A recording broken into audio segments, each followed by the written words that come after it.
चलिए दोस्तों, आप सभी को नमस्कार। प्यारा बच्चों, क्लास 10 के जितने भी विद्यार्थी हैं उनके लिए क्लास बहुत ज़्यादा ये इंपॉर्टेंट होने वाला है, क्योंकि आप लोग का फरवरी में फाइनल एग्जाम होने वाला है। और जैसा कि साथियों, आप लोग का 80 क्वेश्चन रहेगा और 80 ऑब्जेक्टिव क्वेश्चन में आप लोग को 40 ऑब्जेक्टिव क्वेश्चन को जो है टच करना है, ठीक है ना। तो दोस्तों, इसी को देखते हुए मैंने जो है इस पूरे क्लास में भी इंपॉर्टेंट क्वेश्चन को लाया है, जिसमें से आप लोग को 80 का 80 प्रश्नों का मैं उत्तर बताऊँगा, ठीक है। तो सामाजिक विज्ञान का आज इस क्लास में हम लोग करेंगे 80 प्रश्नों को।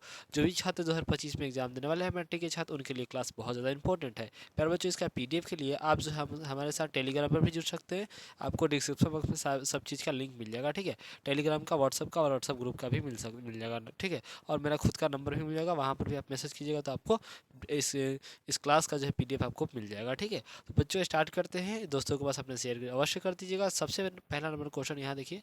सबसे पहले आपको बता दें कि 1 से 40 तक प्रश्नों में, 1 से 80 तक प्रश्नों में आपको 40 प्रश्नों का उत्तर देना होता है, ठीक है।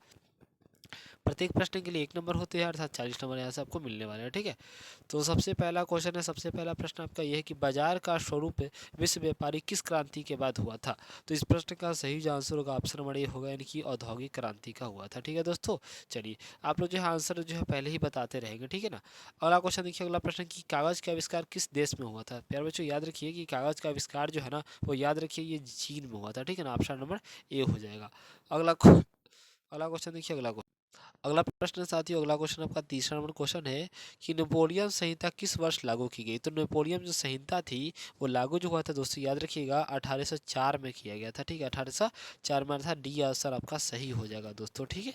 अगला क्वेश्चन आपका दोस्तों, अगला क्वेश्चन कि भारत में सबसे बड़ा लौह अयस्क उत्पादन राज्य कौन सा है। तो इस प्रश्न का सही जो आंसर होगा ना, 4 नंबर क्वेश्चन का सही आंसर ऑप्शन नंबर ए हो जाएगा, कर्नाटक में हुआ था, ठीक है दोस्तों।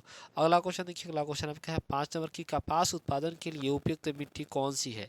तो कपास के उत्पादन के लिए उपयुक्त मिट्टी जो है वह काली मिट्टी होती है, याद रखिएगा ऑप्शन नंबर बी होगा काली मिट्टी, ठीक है।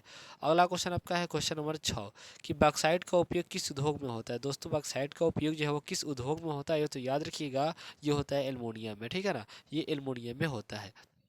अगला क्वेश्चन देखिए दोस्तों, अगला क्वेश्चन आपका 7 नंबर क्वेश्चन आपसे पूछा ये जा रहा है कि क्षेत्रवाद की भावना का दुष्परिणाम होता है। क्षेत्रवाद की भावना का दुष्परिणाम क्या होता है, तो याद रखिएगा वो अलगावाद होता है, ठीक है ना। क्या होता है? अलगावाद, यानी ऑप्शन नंबर सी आंसर सही हो जाएगा दोस्तों। अगला क्वेश्चन देखिए, अगला क्वेश्चन 8 नंबर क्वेश्चन है कि श्रीलंका के बहुसंख्यक समुदाय की भाषा क्या है। तो श्रीलंका के बहुसंख्यक समुदाय की जो भाषा है दोस्तों, याद रखिएगा वो आपकी हो जाएगी सिंहला भाषा, सिंहली भाषा। ऑप्शन नंबर क्या होगा? सिंहली भाषा सी होगा, ठीक है। अगला क्वेश्चन देखिए, अगला क्वेश्चन 9 नंबर क्वेश्चन है कि एक अर्थव्यवस्था किस क्षेत्र को सेवा क्षेत्र कहा जाता है, ठीक है। किस क्षेत्र को जो है सेवा क्षेत्र जो है किस में आता है, तो याद रखिएगा जो सेवा क्षेत्र है ना दोस्तों, सेवा क्षेत्र ये आता है आपका, बिल्कुल आपका तृतीय क्षेत्र में आता है। ऑप्शन नंबर सी हो जाएगा, ठीक है, तृतीय क्षेत्र। अगला क्वेश्चन देखिए, अगला क्वेश्चन देखिए, जितने भी प्रश्न आप देख रहे हैं सभी के सभी आपके मैट्रिक बोर्ड एग्जाम 2025 के लिए काफ़ी ज़्यादा इंपॉर्टेंट रहने वाले हैं, ठीक है ना। चलिए, अगला क्वेश्चन कि विश्व व्यापार संगठन की स्थापना हुई थी। तो बताइए कि विश्व व्यापार संगठन की स्थापना जो है दोस्तों कब हुई थी, तो याद रखिएगा ये हुआ था 1995 में हुआ था दोस्तों, ठीक है। 1995 में ऑप्शन सी हो जाएगा, ठीक है। अगला क्वेश्चन आपका, अगला क्वेश्चन कि सबसे पहली भूमिगत रेल कब बनी थी। तो सबसे पहले भूमिगत रेल जो है दोस्तों, याद रखिएगा ये बनी थी 1863 में। 1863 ऑप्शन नंबर ए हो जाएगा सही आंसर, यानी कि, ठीक है। अगला क्वेश्चन देखिए, अगला क्वेश्चन आपका प्रश्न संख्या अगला कि गिरमिटिया गिरमिटिया किसे कहा जाता है। तो याद रखिए गिरमिटिया जो है बहुत ज़्यादा इंपॉर्टेंट प्रश्न है। गिरमिटिया याद रखिएगा ये किसे कहते हैं, तो ये कहते हैं अनुबंधित मजदूर को। ऑप्शन नंबर ए बिल्कुल सही आंसर हो जाएगा दोस्तों। अगला क्वेश्चन आपका 13 नंबर क्वेश्चन है कि मुद्रण तकनीक का विश्व विकास सर्वप्रथम कहाँ हुआ था। तो याद रखिए कि मुद्रण जो तकनीक था इसका विकास जो है सर्वप्रथम, यानी कि सबसे पहले जो है दोस्तों ये हुआ था आपका चीन में हुआ था। ऑप्शन नंबर आपका बिल्कुल बी आंसर से हो जाएगा, चीन में हुआ था, ठीक है।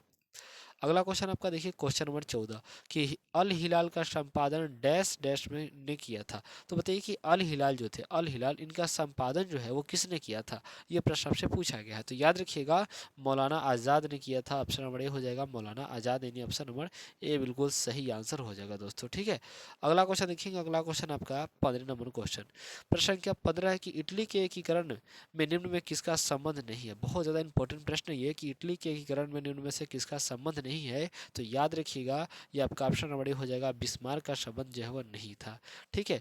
अगला क्वेश्चन देखिए, अगला क्वेश्चन आपका 16 नंबर प्रश्न, 16 नंबर क्वेश्चन है कि सन 1870 में फ्रांस और प्रशा के बीच युद्ध कहाँ हुआ था? तो याद रखिएगा कि सन 1870 में फ्रांस और प्रशा के बीच जो युद्ध हुआ था दोस्तों, वो कहाँ हुआ था? तो ये हुआ था दोस्तों, याद रखिएगा, ये हुआ था सेडौन में हुआ था। ठीक है, सेडौन में। ऑप्शन नंबर ए बिल्कुल सही आंसर हो जाएगा। ठीक है, चलिए अगला क्वेश्चन देखिए। अगला क्वेश्चन आपका 17 नंबर क्वेश्चन, ध्यान देंगे। प्रश्न है कि वार एंड पीस किसकी रचना है? तो याद रखिए, वार एंड पीस जो है वो किसकी रचना है? तो सभी लोग बताएंगे। देखिए, इस क्वेश्चन का सही आंसर बी होगा, टॉलस्टॉय। ठीक है, यानी कि वार एंड पीस जो थी, ये रचना टॉलस्टॉय की थी। ठीक है, याद रहेगा आप सभी को।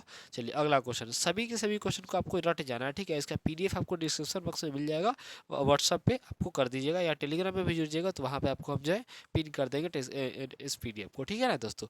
और डेली क्लासेस होंगी, आप सभी लोगों को क्लासेस डेली शाम में जो है 7 बजे या 8 बजे, आपको 7 साढ़े 7 बजे तक आपको वीडियो मिल जाएगी। ठीक है दोस्तों।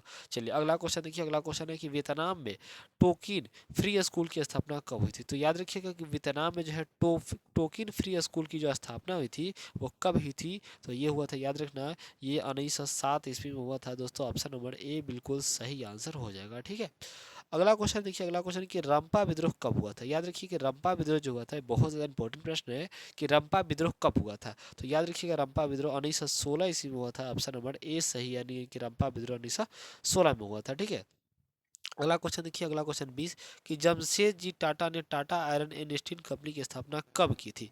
तो याद रखिए कि जमशेदजी टाटा ने जो है टाटा एंड स्टील कंपनी की स्थापना जो है दोस्तों, ये किया था 1907 में किया था। कब किया था? 1907 में। ऑप्शन नंबर बी सही आंसर हो जाएगा। अगला क्वेश्चन देखिए। अगला क्वेश्चन आपका 21 नंबर क्वेश्चन, प्रश्न आपका कि मरुस्थलीय मृदा का विस्तार निम्न में से कहाँ है? तो याद रखिए कि मरुस्थलीय मृदा का विस्तार जो है वो आपका राजस्थान में है। ऑप्शन नंबर बी हो जाएगा, राजस्थान में है। ठीक है, अगला क्वेश्चन है दोस्तों कि देश के बांधों को किसने भारत का मंदिर कहा था?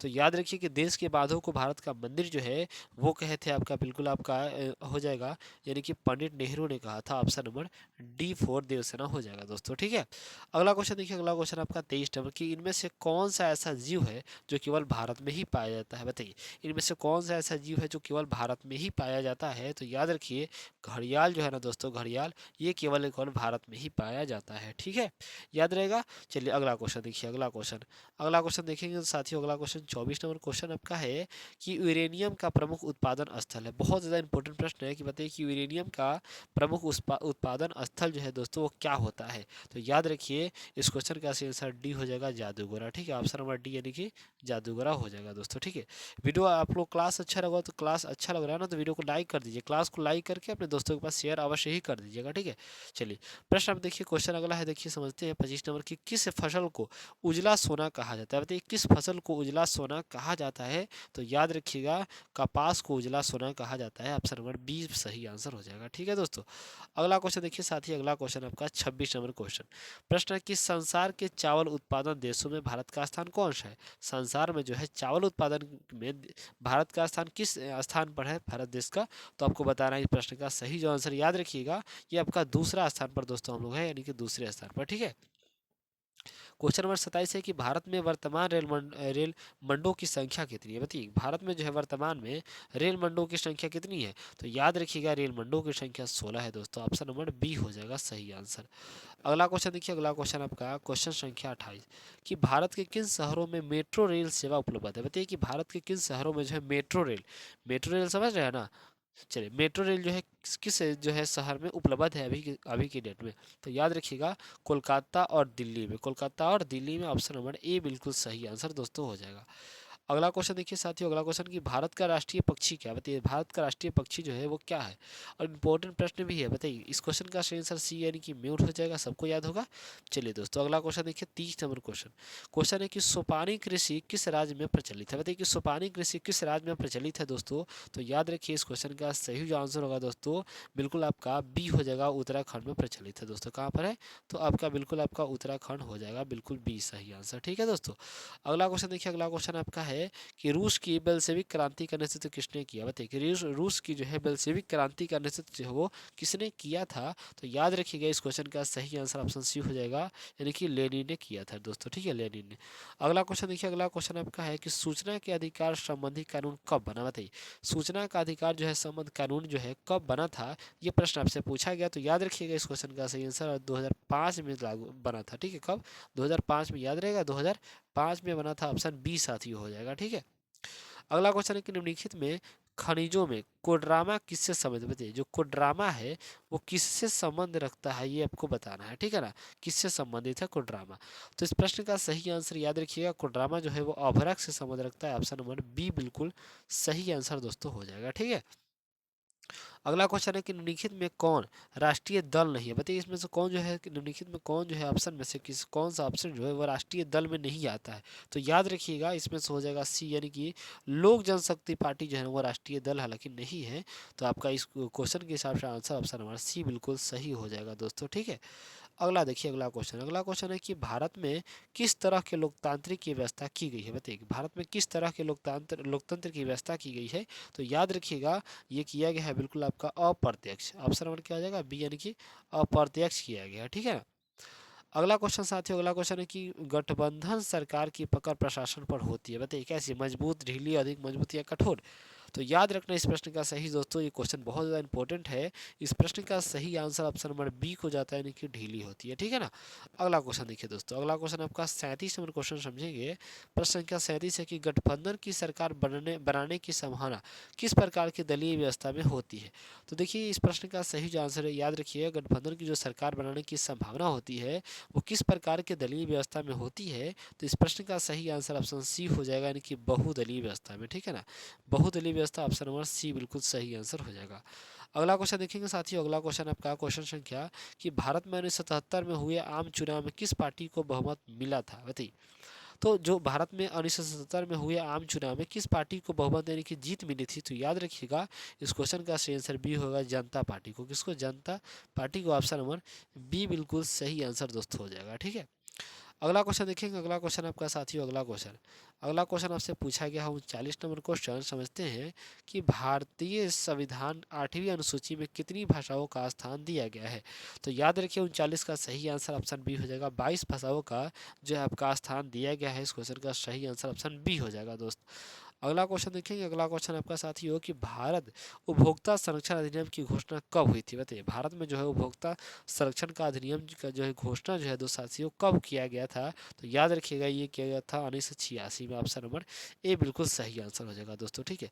देखिए आज इस क्लास में हम लोग 40 ऑब्जेक्टिव को करेंगे, दूसरे क्लास में फिर 40 से लेकर यानी कि 41 से लेकर 80 तक क्वेश्चन को करेंगे, ठीक है। क्योंकि वीडियो लंबा हो जाएगा दोस्तों, ठीक है। तो चैनल को सब्सक्राइब करके बेल आइकन पे ऑल पे प्रेस कर लीजिए, जैसे ही दूसरा क्लास आएगा आपको नोटिफिकेशन मिल जाएगा दोस्तों, ठीक है। तो थैंक्स फॉर वॉचिंग, सभी को जय हिंद।